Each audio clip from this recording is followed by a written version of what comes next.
Some nights this house breathed quivering breaths like a tense body.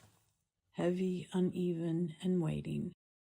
A kind of waiting you only learn around people who love each other with clenched teeth. A tension unsure of what they might do next.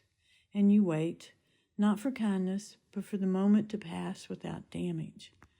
There was a boy who used to press his ear against me. He must have thought if he listened hard enough, he'd hear the truth behind the yelling. That maybe love had a different voice if you caught it in its rawest form before it dressed itself in apology. They told each other that they were doing their best, and maybe they were, but I watched that best shrink in the hallway. I watched hands meant for holding become tools for correction. Voices built to sing lullabies twisted in coercive words of humiliation.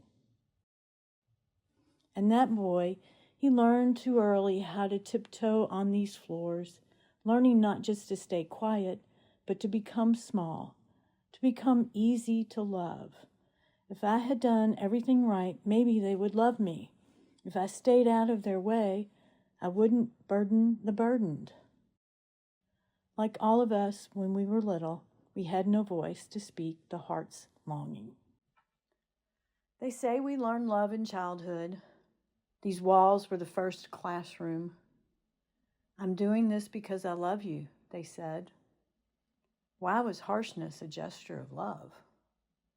It hurts me more than it hurts you. Nothing created more confusion for me about love than watching the hands that punished be the same ones he ran to, the same ones he waited for at the door, the same ones whose approval felt like sunlight after rain. How could the hurt and the holding come from the same place?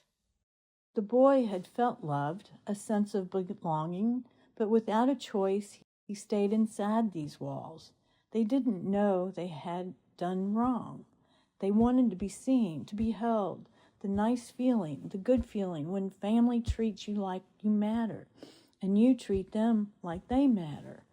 But so often the pain lived in whispers, folded into corners, tucked into drawer handles and behind doors that never fully shut. Sometimes I wonder why folks only speak their pain in whispers, why they hide it in rooms whispering in my corners, thinking it doesn't leave a trace.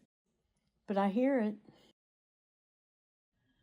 A woman once cried into these walls, something that had followed her into every room she ever entered, something she inherited without asking. In the kitchen, near the chair, the one always rocked when you sat in it too fast. That's where he hit her. And as the intensity of his hits and the pain increased, she had felt the hurt in her heart. What hurt most were the feelings of love for the man that was hitting her. He had neglected her. But is she to neglect herself by denying that she had wished he had loved her? Even if the love had never been forthcoming, she stayed. She unconsciously took refuge behind these prison walls. Now you, let this be the last time love leaves a bruise. Let go of the grief of the love that was not proper to you. You can never go back. Let loving action never be tainted with abuse and intimate terrorism. Neglect doesn't coexist within love. The will to love is in you. Don't let the enchantment of power or the terror of fear overshadow your gentleness. There's nothing soft about surviving violence, but there is something brave about choosing not to pass it on. Forging your own path relieve the burden of anger and shame, embrace vulnerability to break the histories of pain. When we can love, we can let our hearts speak. And maybe someday these walls will stop holding pain. Maybe they'll hold laughter longer than arguments. Maybe these walls will rest and become a home.